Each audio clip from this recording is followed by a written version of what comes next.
Dati po, 9 out of 13 ang may problema sa mga senador na to. Ngayon, Oh my God. 100% na po. 100% na po ang may sabit dito sa majority senators.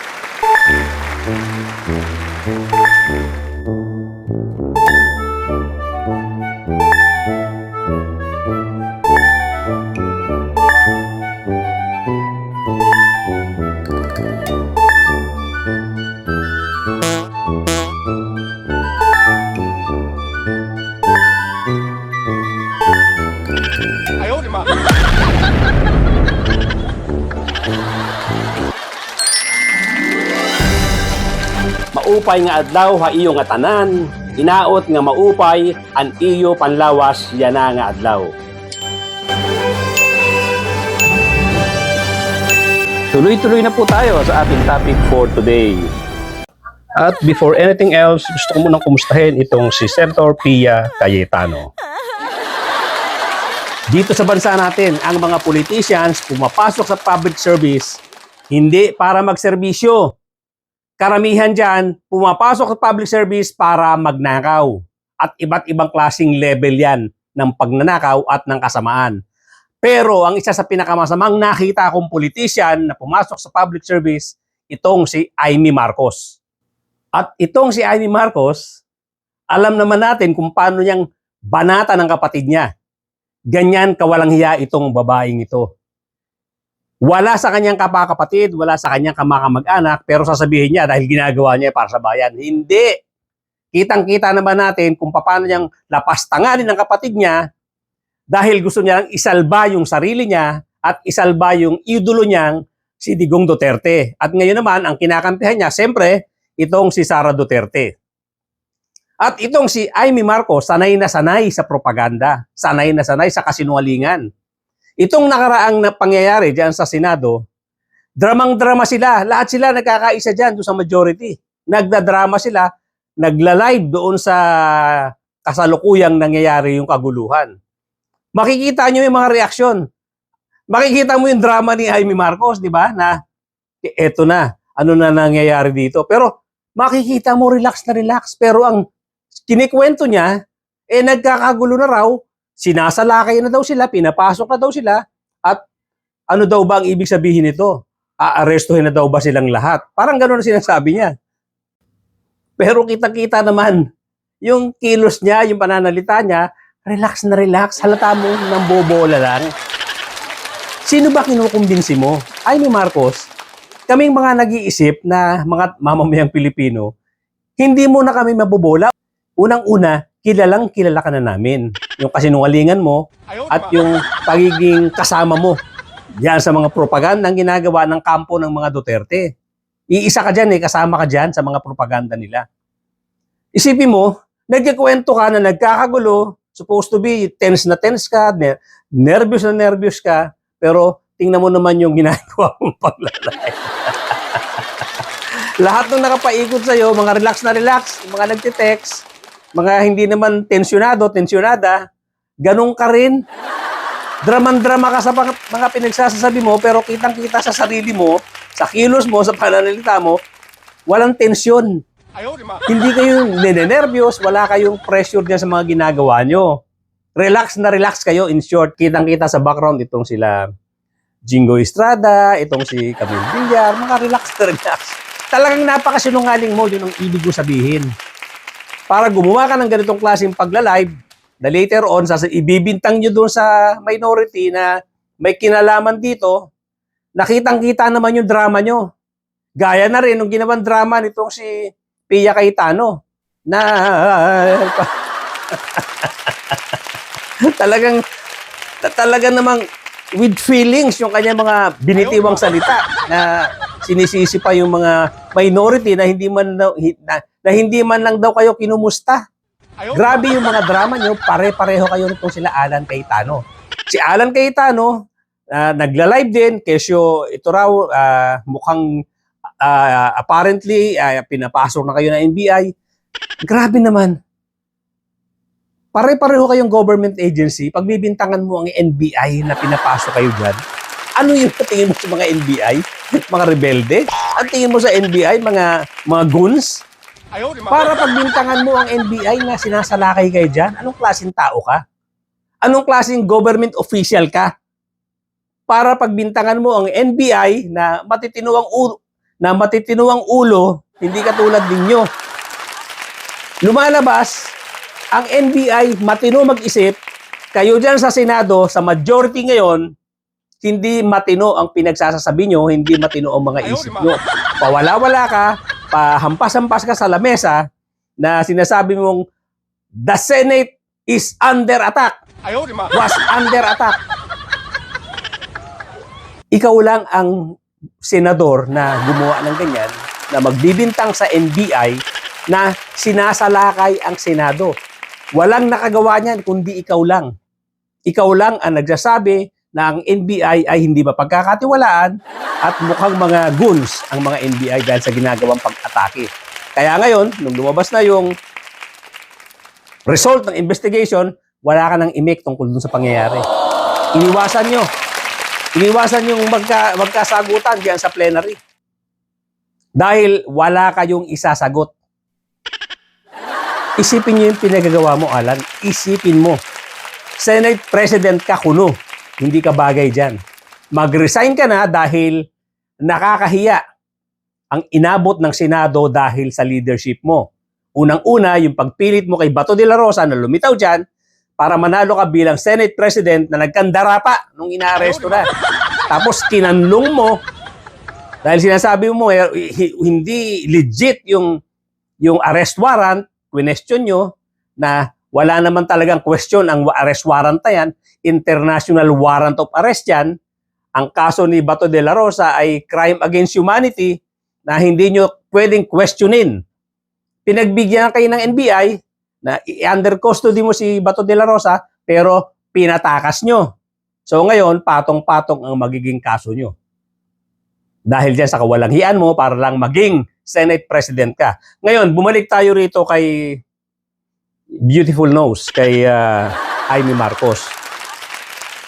Sanay na sanay itong si Amy Marcos. Gaya na rin ng mga kabalahibo nyo. Gaya na rin ng tribo nyo dyan sa DDS. Ayan o. Ayan o. Ala, pumapasok na silang lahat. Ano ba yan? Bakit nagkakaputukan dito sa Senado? Hindi na ito normal. Ano ba naman to? Talaga bang dadakipin na kami lahat? Bakit kami pinagbabaril dito sa labas habang nasa loob na payapang nagkukoko? Puro propaganda ang lumalabas sa bibig. Puro pagsisinungaling. Dinidiscredit nyo ang NBI, tinuturo nyo ang NBI para lang iligtas nyo ang mga sarili nyo sa mga pinagagawa nyong kapalpakan dyan sa Senado. Kaya ngayon, naghahanap na naman ng ibang butas itong si Amy Marcos para isisi sa gobyerno. Akala mo naman itong Senado ay hindi parte ng gobyerno. Talagang wala kayong respeto sa ibang agency ng gobyerno. Ang nire-respeto nyo lang yung mga sarili nyo. Ang nire-respeto nyo lang itong kampo ng mga Duterte. Masyado kayo nagdidepende dito sa mga Duterte. Parang ito lang ang magliligtas sa inyo come 2028 election. Ang tinitingnan nyo, talagang mananalo si Sara Duterte sa eleksyon sa 2028. Na imposible nang mangyari. So ngayon nga, pumalpak yung drama diyan sa Senado, pumalpak itong mga pinagsasasabi nyo mula kay Alan Cayetano, kay Pia Cayetano, kay Jinggoy, lahat, lalong-lalo na sa iyo, Amy Marcos, lahat sablay ang mga pinagsasasabi nyo. Pahiya kayo dahil nung lumabas yung investigasyon, talaga namang imposible talaga yon na inatake kayo ng NBI. Inatake kayo ng katangahan. Ang totoo niyan, hindi kayo inatake ng NBI. Wow. Inatake kayo ng katangahan, inatake kayo ng sobrang pagiging ganid sa inyong mga pwesto. Yan ang totoong umatake sa inyo. Yung pagiging tuso ninyo, yung pagiging ganid ninyo sa pwesto, yung pagiging tanga ninyo. Yan ang umatake sa inyo. So ngayon nga, ang issue nitong si Amy Marcos para i-divert, no? Dahil sa nakakahiya ang nangyari, dahil ang ganda ng pagkaka-report ng mga pulis ni General Nartates at itong si SILG John Vic Remulla, detalyado yung report, Hindi nyo kayang i-deny yan kahit nasabihin pa nitong si Aplaska na ano daw, splice. Splice daw yung ebidensya, yung video, imposible mangyari yan. Sino ang magtsatsaga mag-splice yan? At kung splice yan, General Aplaska, madaling mahalata yan. Hindi kayang itago yan. So, yung mga palusot ninyo talagang napakakitid. Ang palusot ninyo, talagang wala nang kapag-apag-asang lumusot. Anyway, kaya ginagawa naman ito ngayon ni Amy Marcos. Meron siyang bagong issue na nilabas. Talaga namang very sensational yung kanyang inilabas na issue. Yun daw, CONAS. Oh my God. Na kung saan, ang pinakalaman nito ay para ma-extend yung pwesto or para ma-extend yung term nitong mga congressmen. At nung term nitong si Presidente Bongbong Marcos, ang laki ng pinaputok niyang balita. Kaya niya ginawa yan kasi nga nakakahiya ang nangyari sa Senado. Kailangan ma-divert. Dinadivert niya yung balita, dinadivert niya yung issue. Pero, since kilala natin itong si Magandang Ilong na senadora, walang naniniwala sa iyo Amy Marcos. Alam na alam ng mamayang Pilipino na kayo ay kapitoko. Gusto niyang malagay sa pwesto si Sara dahil gusto niya rin mapwesto kayo ng maganda. Dahil din yan sa kagustuhan niyo ng power, kagustuhan niyo ng maraming pera, kagustuhan niyo ng maraming kita. At kitang-kita namin ang laro niyo ng propaganda, ang laro niyo sa pagsisinungaling para isalba itong si Sara Duterte. Ito ngayon yung piniplay up mo, yung CONAS, Constitutional Assembly, para i-revise, para baguhin ang konstitusyon na sinasabi mong makikinabang pati si BBM para ma-extend yung kanyang posisyon or kanyang term para hindi magkaroon ng eleksyon sa 2028. Wow. Walang naniniwala sa iyong ibinabalita, Amy Marcos. Ginugulong mo na naman ang usapan, binubulabog mo dahil nakakahiya yung drama niyong ginawa dyan sa Senado. Nakakahiya ang pinagagawa nyo. Lahat kayo dyan nakakahiya. Wow. Hanggang kay Alan Cayetano. Lahat kayo nagsinungaling. Lahat kayo. Pahiya kayo dyan. Hindi lang kayo ang napahiya, ang buong Pilipinas napahiya dahil nalagay sa nakakahiyang sitwasyon ang Senado. Dahil yan sa kagagawan ninyo. Pinipilit mong isalba ang kahihiyan na ginawa nyo. Pinipilit mong isalba ang sarili mo, ang mga kasamahan mo hanggang kay Alan Cayetano. Dahil dyan sa nakakahiyang pinagagawa ninyo. Pero hindi mo ba naisip, ma-divert mo man yung usapan, ma-divert mo man yung kwento ng mga tao dahil dyan sa CONAS na binibida mo, yung nakakahiyang nangyari sa Senado, hindi mo na kayang tanggalin yan. International news yan. Nakarating yan sa iba't ibang bansa na first time na nangyari sa Pilipinas na sobrang nakakahiya.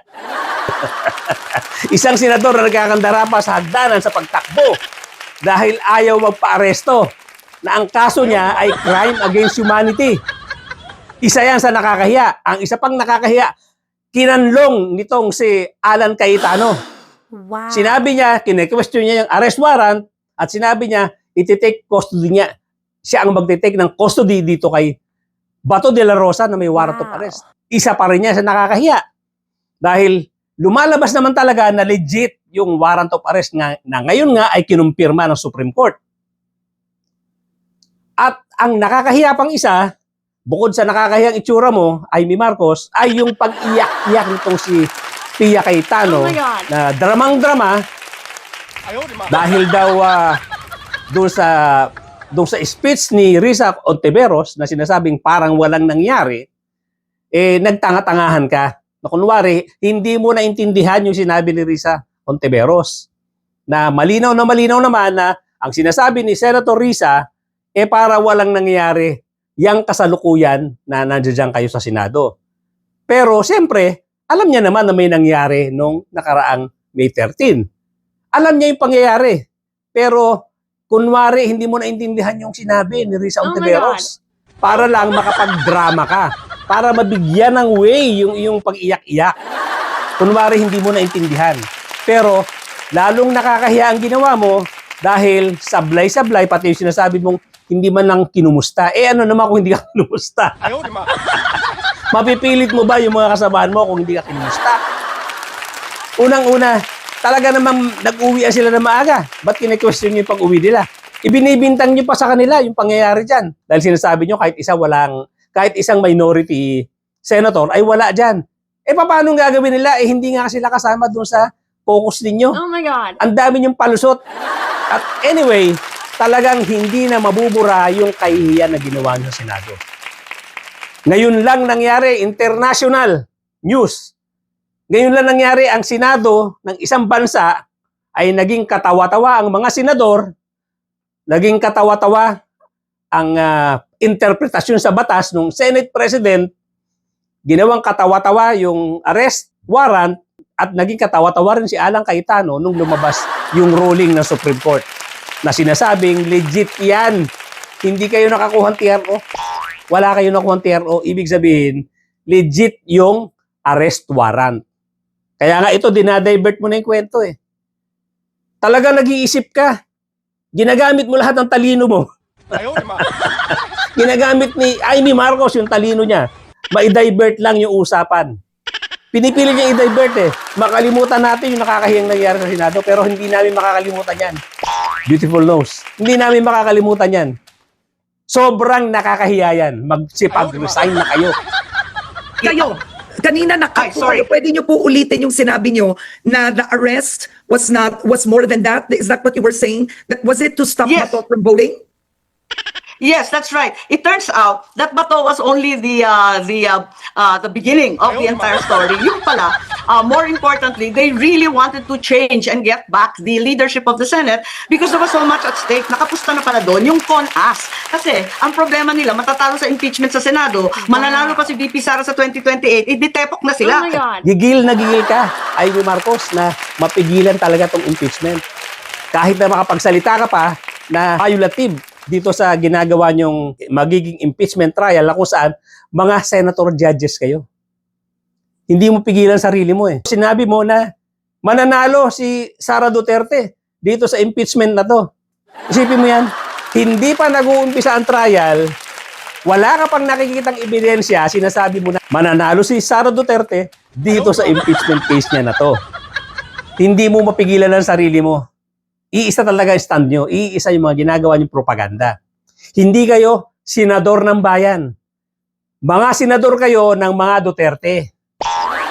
Dapat yan kayo kumukuha ng mga sweldo nyo. Huwag kayong kumuha ng sweldo na nanggagaling sa mamamayang Pilipino. Ang sweldo dapat ninyo nanggagaling sa mga Dutertes. Dahil nandiyan dyan yung loyalty nyo, nandiyan dyan yung lahat ng protection na ginagawa nyo para sa pamilya Duterte lang. O dito sinabi mo pa, pag nanalo na si Sara, tepok sila. Ganyan magsalita itong mga DDS na to. Hindi sila para sa bayan. Talagang para sa mga Duterte lang sila. Iisa yung mga lumalabas sa bibig nila. Para bang lagi silang may pagbabanta na pag nanalo kami, pag nanalo itong mga Duterte, patay kayo. Ito, sinasabi na naman niya, tepok kayo. Pag nanalo sa 2028 si Sara Duterte, tepok kayo. Ibig sabihin yan, hindi talaga sila para sa mamamayang Pilipino. Itong grupo na to, itong mga DDS senators na to, para lang ito sa mga DDS din. Wala silang malasakit sa taong bayan. Wala silang malasakit kanino man. Ang malasakit nila para lang sa mga Duterte. Kaya nakakapagsalita sila ng ito. Ang pagbabanta nila, lumalabas lagi yan sa mga bibig ng mga lawyers, ng mga DDS na followers, mga diehards. Palagi sinasabi nila yan, pag kami nakapwesto, pag nanalo si Sara Duterte, patay kayo. Isipin nyo yan. Talagang walang patriotism, walang pagmamahal sa bayan, walang respeto sa konstitusyon, sarili lang nila iniisip nila. Kaya ganyan lumalabas sa bibig nila. Kaya ang pag pinag-uusapan, ikasa na ang CONAS. Palitan ng konstitusyon, dagdagan ng 3 taon ang mga kasalukuyang kongresista and extend the term even of the president until 2031 and no elections except perhaps for local positions. The other alternative was also discussed to raise the age for the presidency from 45 to 50 so that VP Sara would be disqualified. So this is a very high stakes game. It has little or nothing to do with Bato. He appears to be just a sidelight. And galit ang Pilipino sa term extension. Ayaw natin ng Noel. Bakit natin pipilitin na naman to? This has lost time and time again. But Senator Amy Marcos, now you've convened as an impeachment court. You are a known ally of the Vice President. How can the people trust, frankly, that you will be impartial? Yes, I think in an impeachment trial, what we were talking about is justice and not politics. I swore to abide by the Constitution. I was voted in by the Filipino people, and to them, I am loyal. Walang kaibigan, walang partido, walang politika. Sana, ganun din ang iniisip ng nasa minorya ngayon. We all know that time and time again, Senator Ontiveros has spoken about the impeachment. We also know nakatunggali ni VP Sara, si dating Senate President Soto, at pati na rin si Senator Pangilinan. Sana lahat kami, ang isipan namin, Constitution first and the people first. Para sa akin, yun ang maliwanag. Tapos yung last question na sinagot nitong si Amy Marcos, itong senador na maganda-ilong, ang sabi niya, dapat pare-pareho kami nitong sila minority senators, nitong sila Tito Soto, etc. Na kami ay dapat Constitution first. Grabe. Talaga namang ang galing magsinungaling, straight ang mata sa nag-i-interview na sinasabing titignan namin ang ebidensya. Titignan namin kung talagang guilty or not guilty itong si Sara Duterte. Something to that effect. Parang ganun sinasabi niya. Kasasabi niya. A few minutes ago, kasasabi niya lang na itong si Sara Duterte mananalo sa impeachment. Sinabi niya, di ba?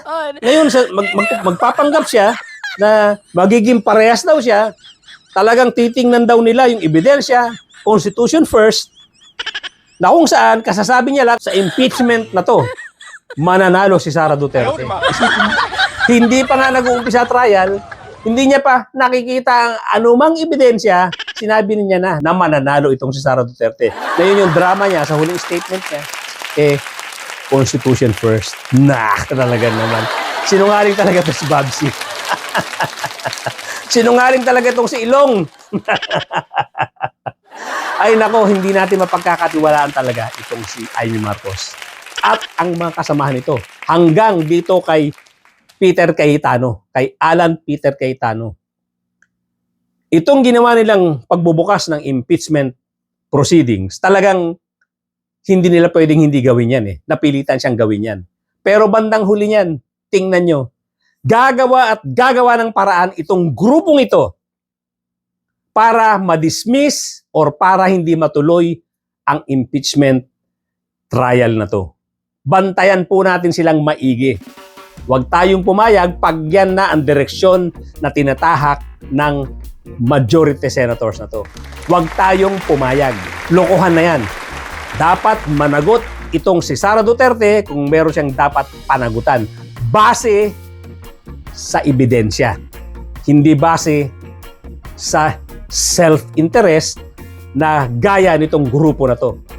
Na mula kay Amy Marcos hanggang kay Alan Peter Cayetano, wala silang gagawin dyan, lalong-lalo na itong si Robin Padilla, na dapat magkaroon na rin ng kaso, dapat kasuhan na rin ng NBI sa pagpapatakas kay Bato de la Rosa, at itong si Cayetano, dapat din managot ito sa pagkanlong at later on sa pagtakas nitong si Bato de la Rosa na nasa custody niya.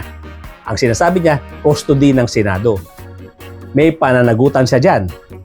Kaya nga, ngayon, itong impeachment trial na to, uulitin ko, bantayan po natin. Dahil hindi sila susugal ng ganito. Hindi sila gagawa ng nakakahiyang move na to kung hindi dahil sa pag-iisip nila kung paanong ililigtas itong si Sara Duterte sa kanyang kaso. Dapat managot si Sara Duterte kung may pananagutan siya, at dapat managot lahat ng mga senador na to na gumawa ng nakakahiyang galaw dito sa Senado para lang iligtas ang Diyosa nilang si Sara Duterte. Hanggang dito lang po muna mga kapatid ng bayan. Thank you so much for joining me today. At doon po sa mga bago lang sa aking channel, kindly subscribe, kindly hit the notification bell. Mag-like na rin po tayo at mag-comment. Pipilitin nating masagot ang mga komento ninyo. Importante po, ulitin ko, importante yung subscription ninyo sa mga katulad kong content creator at wala naman pong obligasyon kayo dyan sa YouTube, wala kayong babayaran. At tulungan na rin po ninyo ako na i-share natin sa ating mga kakilala, mga kaibigan, kamag-anak, nang sa ganon maraming makarinig at makaalam ng mga pinag-uusapan natin dito sa aking munting channel. Thank you so much once again, ladies and gentlemen at mga kapatid, mga kabayan. Magkita-kita po tayo muli.